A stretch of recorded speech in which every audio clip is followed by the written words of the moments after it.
wassalatu wassalamu ala asyrafil anbiya wal mursalin sayyidina wa maulana Muhammadin wa ala alihi wa sahbihi ajma'in, amma ba'du. Kita lanjutkan kajian kita. Hari ini kitab Fathul Ghaith halaman 12, rukun iman yang terakhir ya, yaitu beriman kepada qada dan qadar. Bagian pinggir kita kaji dulu, nanti baru syarahnya di bagian dalam. Mas'alatun idza qila laka wa kaifa tu'minu bil qadari khairihi wa syarrihi minallahi ta'ala. Apabila ditanyakan kepadamu, dikatakan kepadamu bagaimana beriman dengan qadar, dengan takdir baik dan buruk, yang kedua-duanya takdir baik dan buruk itu minallahi ta'ala, dari Allah Subhanahu wa ta'ala. Jadi takdir itu seluruhnya dari Allah. Nak baik, nak buruk. Kalau takdir baik dari Allah, takdir buruk dari selain Allah, berarti Tuhan itu lebih dari itu. Berarti ada saingan Tuhan. Ya, Mas. Di sini perlu kita tegaskan, seluruh takdir baik buruk dari Allah. Dan ada hal juga yang harus kita clearkan. Baik buruk itu menurut siapa? Menurut manusia ada baik, ada buruk. Ada lemak, ada tak lemak. Ada senang, ada tak senang. Menurut Allah tidak ada yang buruk. Nah, ini harus kita garis bawahi kan. Jadi baik buruk itu uji kita, versi manusia. Ya, dalam ilmu Allah, menurut Allah tidak ada takdir baik dan buruk, seluruhnya baik. Macam kan itu ya. Jadi menurut Allah takdir seluruhnya baik. Ketentuan Allah tidak ada yang buruk, seluruhnya baik. Menurut kita ada baik, ada buruk. Karena kita ada nafsu. Baik buruk itu menurut nafsu kita sebenarnya. Karena pengennya kita tuh lemak terus. Tak pengen sare kan? Pengen kita tuh rezekinya lancar terus, tak pernah buntu, tak pernah macet, tak pernah hujan tiap hari. Misalnya kan itu waktu mantang tuh kan, pengennya ngangkit terus. Ada kecelakaan motor. Iya. Atau motor tuh pengen itu kan tak pernah kecelakaan. Pengennya tuh ya, bagus terus. Tak pernah sakit, kena kita tuh kan. Ada. Tapi kan tidak bisa. Jadi karena sudut pandang yang salah, sebenarnya kita melihat takdir itu sebagai sesuatu yang buruk. Padahal kalau kita jenguk rasionya misal sakit, uji kita jahat kan? Tak lama sakit, aku lagi sakit. Ya. Ustaz Muharram istri juga lagi sakit, banyak itu yang sakit. Ya, Zali pernah sakit kecelakaan. Ya. Yang tak sakit tuh pengantin baru. Lemak terus ada. Nyakit ya. Nyakit. Tapi tak sakit ya. Bagi kita sakit tak lemak. Tapi sebenarnya kalau kita tahu resikonya, sakit itu kan lemak. Di mana lemaknya sakit? Satu, dengan sakit Allah ampuni dosa kita. Sebanyak apa? Yang kedua, dengan sakit Allah beri kita pahala. Coba. Ya, dapat pahala sakit itu. Pahala sabar. Dan innama yuwaffas sabiruna ajrohum bighairi hisab. Pahala sabar itu tak terhingga. Saking besarnya pahala sabar. Yang ketiga, kalau kita sakit, naik makom, naik derajat, dapat 3. Nah, kira-kira yang 3 ini baik apa buruk? Dosa diampuni, dapat pahala, naik derajat. Baik apa buruk? Baik. Itulah isi sakit. Ustaz Muharram ya. Secara manusiawi kita sedih. Tapi di balik kesedihan itu ada kebahagiaan sebenarnya. Karena Allah ganti sakit tadi dengan 3 tadi. Pahala, ampunan dosa, dan naik makom, naik derajat. Sakit kan ujian. Yang namanya ujian, biar naik kelas, biar lulus. Ya tak? Kalau kati ujian, tak kati kelulusan. Kati yang lulus, kati ujian itu pasti ada ujian. Baik ujian tertulis ataupun ujian lisan. Kalau di dunia ini kan. Oleh karena itu, orang yang sudah sampai pada makom sabar, makom syukur, makom ridho, sakit itu justru dia nikmati. Ujian itu justru dia nikmati. Ngapa? Dia tahu yang beri ujian Allah, yang beri sakit Allah, yang buat buntu Allah, yang turunkan hujan Allah. Yang menyebabkan panas Allah. Maka dia tidak pernah berotot. Karena dia sadar ini semua ujian dari Allah. Masa aku nak protes sama kehendak Allah? Siap berlaku kan? Tak wajar kita nak protes-protes. Kita hamba. Yang namanya hamba itu nurut puji Tuhan. Jangan banyak protes. Gitu. Nah itu sekelumit. Biar kita tak nyalakan takdir Allah. Jadi baik buruk itu uji kita. Karena kita tak menerima. Coba kita berupaya menerima. Insya Allah jelas. Ya, sabar.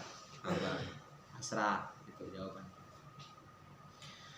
Fal jawabu, maka jawaban dari pertanyaan tentang takdir tadi, annallaha khalaqal khalaiqa wa amara wa naha wa khalaqal lauha wal qalama. Sesungguhnya Allah Subhanahu wa taala telah menciptakan seluruh makhluk. Jadi di antara takdir Allah itu menciptakan seluruh makhluk. Jadi takdir Allah, manusia diciptakan, jin diciptakan, malaikat diciptakan, tumbuhan diciptakan, binatang diciptakan, alam semesta ini intinya diciptakan. Itu sudah takdir Allah, ketentuan Allah, kehendak Allah. Dan Allah juga wa amara, memerintahkan. Apa yang diperintahkan Allah? Taat. Allah tuh tidak nyuruh maksiat. Jadi setiap perintah Allah itu pasti ketaatan. Maka Allah nyuruh sholat. Sholat itu taat. Allah nyuruh puasa. Allah nyuruh belajar. Jadi seluruh perintah Allah itu pasti ketaatan. Pasti yang baik-baik. Allah tidak mungkin nyuruh yang jahat. Yakin ya? Setiap perintah Allah itu ada hikmah, ada pahala, ada kebajikan di dalamnya. Tak kati Allah nak nyari kan. Terus wanaha, dan Allah juga melarang. Setiap yang dilarang pasti tak bagus, tak benar, pasti maksiat, pasti dosa. Pasti ada efek negatifnya. Yakin nih?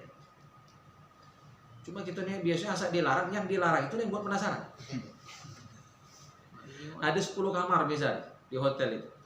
Kamar 13 ya, biasanya. Nomor kamar 13 itu biasanya galak di apa? Buat rasio kan? Yang 13 itu yang dicari-cari, yang buat penasaran itulah. Sama seperti Nabi Adam alaihissalam di surga. Seluruhnya halal, cuma sikok jangan. Yang sikok yang buat penasaran. Setan ngoda, iblis ngoda kan? Gitu. Jadi kita nih kadang-kadang memang itu. Ya. Yang dibebas banyak, yang dilarang sikok, yang sikok itu masih nak diincar juga. Nah, jadi ya kan setiap perintah pasti baik. Setiap larangan pasti jahat. Maka kita dilarang. Karena Allah sayang sama kita. Dilarang narkoba. Kan jahat narkoba, merusak badan, ngerusak keluarga, ngerusak pencarian, banyak rusak oleh narkoba. Rete orang tua habis, anak bini rusak, cerai, pembunuhan, habis rete dipecat jadi PNS gara-gara narkoba. Banyak. Nah, jadi setiap larangan itu pasti dampaknya buruk, negatif. Terus wa khalaqal lauha. Allah juga telah menciptakan lauh. Lauh. Wal qalam, dan qalam. Qalam itu lauhul mahfuz.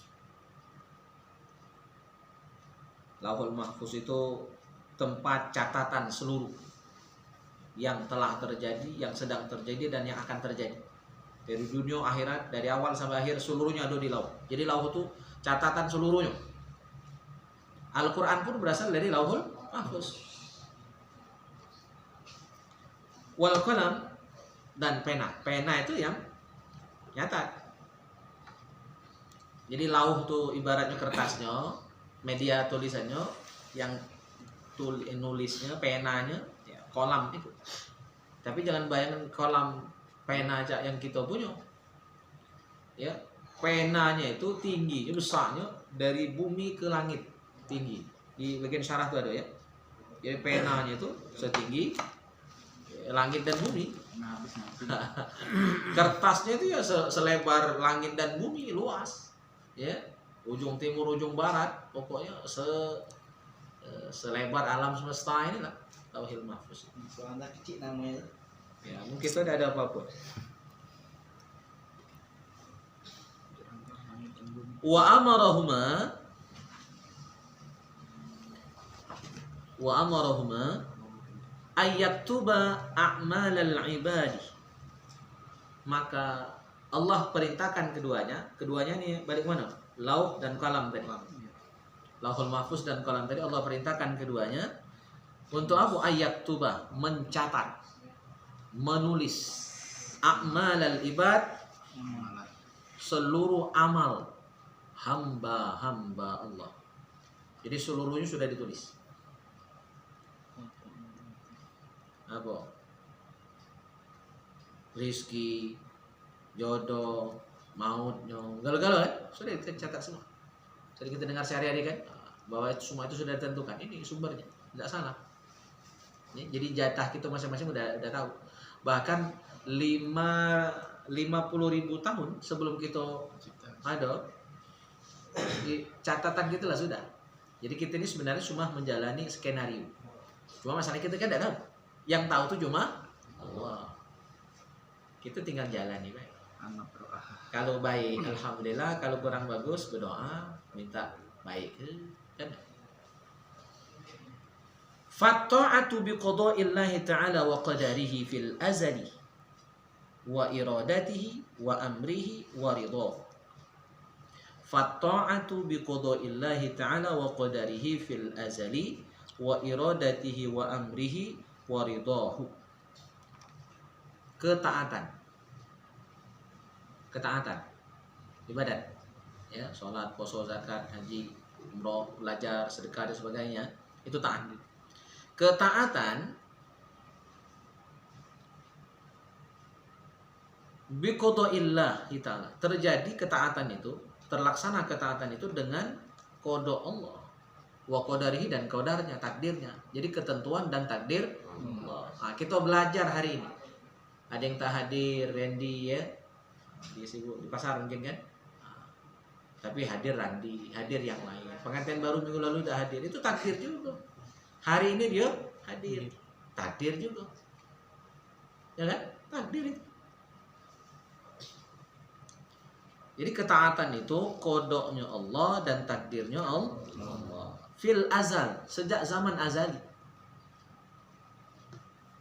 Jadi sebelum kita lahir, Allah lah tahu kita bakal hadir hari ini.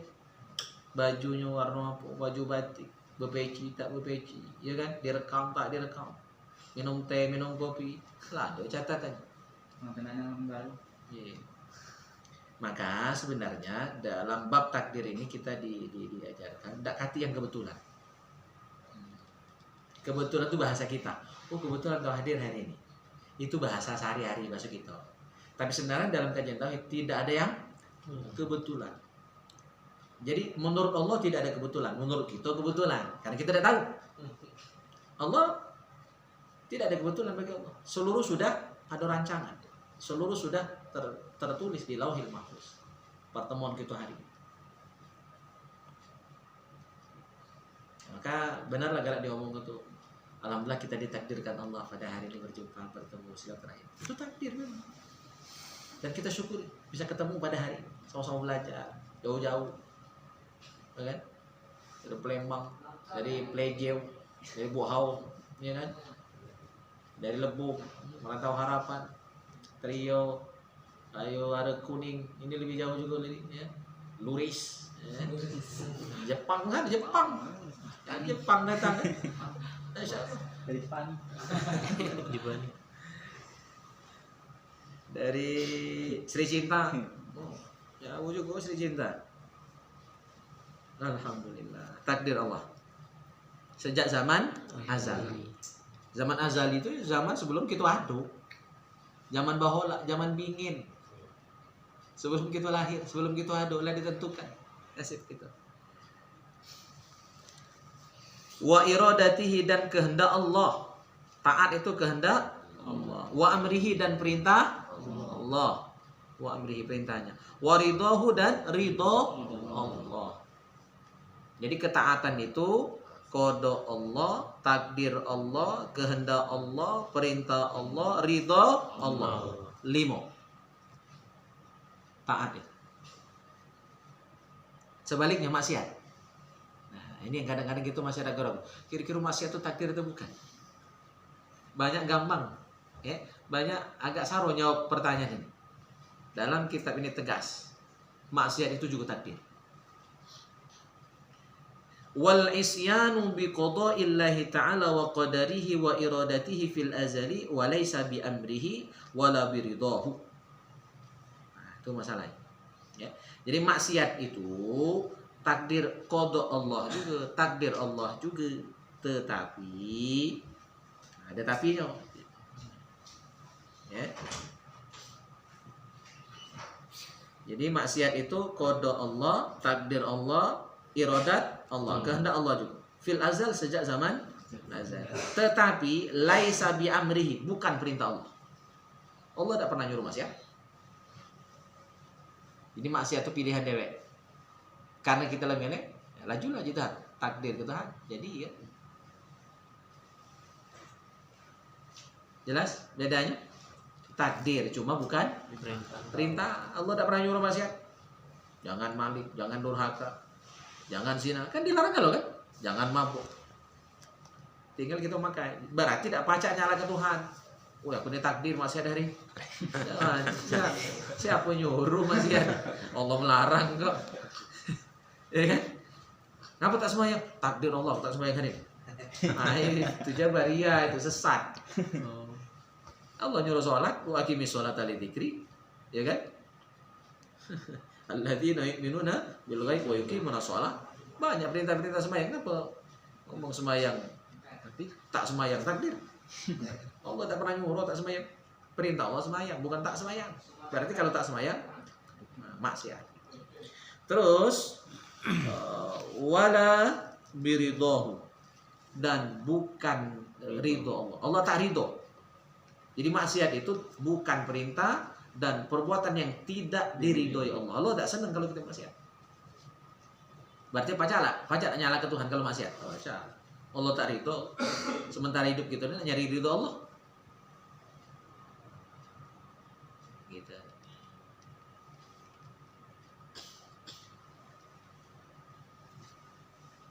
Dan terkadang Allah takdirkan kita maksiat itu. Misalnya kita ini rajin sembahyang ya.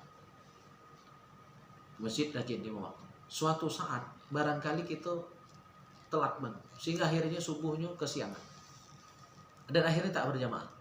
Barangkali ini rasio. Barangkali ketika kita rajin ibadah, rajin sholat dengan berjamaah 5 waktu, ke masjid terus 5 waktu, terbersit di hati kita tuh sombong. Ada rasa ujub, aku ini hebat. Si Anu itu tidak pernah bangun subuh. Kalaupun bangun subuh langsung mantang. Berarti aku ini hebat. Aku ini baik. Aku ini soleh. Pasti masuk surga.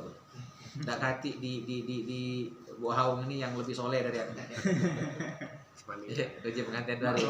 Nah, ketika rasa itu muncul, Allah ingin ingatkan. Maka suatu saat Allah takdirkan kita bangunnya kesiangan. Sehingga subuhnya pun kesiangan dan tidak berjamaah. Akhirnya dengan maksiat tadi kita jadi sadar, ya Allah. Berarti tidak baik-baik nih anak, tidak soleh-soleh nih anak. Nah itu terkadang maksiat itu ditakdirkan untuk menyadarkan kita, Jadi ambil hikmahnya saja. Oleh karena itu dari segi adab kata ulama, kalau kita maksiat, walaupun kita tahu maksiat itu bagian dari takdir Allah, jangan ngomongkan, oh ya aku tak sembahyang hari ini ditakdirkan Allah. Itu kurang ajar namanya. Walaupun kita tahu, jadi kalau yang baik nisbahkan kepada Allah. Kalau yang tak bagus, walaupun kita tahu, jangan sebut. Ya, sebagai adab. Sama cak ini. Ada contoh lain disebut oleh ulama. Babi itu kan kita tahu. Seluruh makhluk itu ciptaan Allah. Cuma jangan jadi contoh. Babi itu ciptaan Allah. Nah itu tidak boleh. Kurang adab. Walaupun kita tahu tidak ada yang tidak diciptakan oleh Allah. Semua itu ciptaan Allah. Iblis itu kan, iblis pun ciptaan Allah. Ada usah kemudian iblis lagi ciptaan Allah. Cuma jangan sebut, jangan jadi cakap sehari-hari. Kecuali dalam konteks belajar seperti ini, saya menerangkan, boleh. Tapi jangan dibuat cakap sehari-hari. Itu sama dengan ngolah ke Tuhan. Seolah-olah kita ingin bilang ciptaan Allah tuh modelnya itu, penghinaan. Jadi adabnya, walaupun kita tahu, jangan sebut, jangan jadi contoh. Jadi kalau misalnya ada persoalan, ada pertanyaan misal, tolong sebutkan ciptaan Allah, jangan tulis babi. Sebut yang bagus-bagus. Walaupun kita tahu babi juga bener, cuma adabnya kurang gitu. Paham enggak? Adab. Di samping ilmu, adab juga diutamakan. Itu cara ulama sampai seperti itu. Maka dalam konteks adab juga, sahabat ke Nabi. Nabi itu kan paling sayang dengan umat. Apalagi dengan keluarganya. Walaupun kafir, Nabi sayang. Maka begitu turun surah Tabbat yada Abi Lahab wa tab, Nabi itu sedih. Bukan Nabi senang kok ada orang kafir. Apalagi sampai mati di kafir, Nabi sedih. Maka sahabat, apalagi ada anak Abu Lahab. Kan anak Abu Lahab itu bagus, masuk Islam. Ikrimah namanya kan? Ikrimah bin Abu Jahal Abu Lahab ini tidak dibaca ayat tadi. Jadi sebagian ulama ada yang memakruhkan baca ayat Al-Lahab itu. Tak mau membuat hati Nabi sedih. Karena sejahat-jahatnya Abu Lahab pernah berbuat baik dengan Nabi. Ketika Nabi lahir dia paling gembira, paling senang. Dimerdekakan budaknya yang bersama Suwaibah. Dikasihnya hadiah karena beritahu kabar gembira Nabi lahir sebagai keponakan Nabi. Ulama tuh adabnya sampai seperti itu tinggi. Sahabat dulu kan.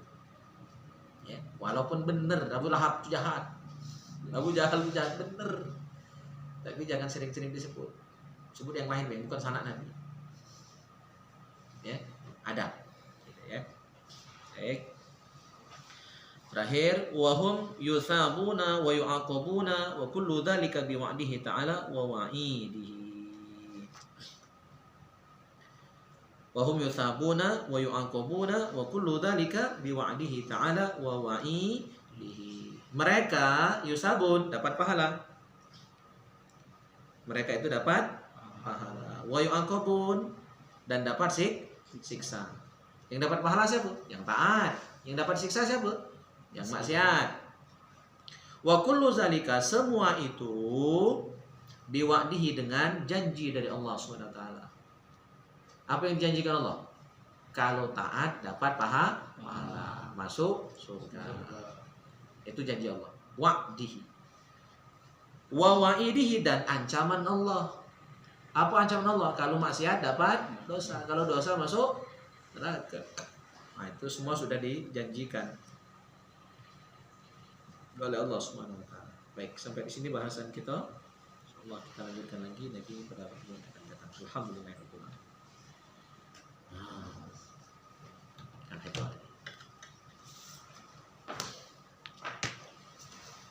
Cukup lah sampai ke asar ada. Kalau mati gitu.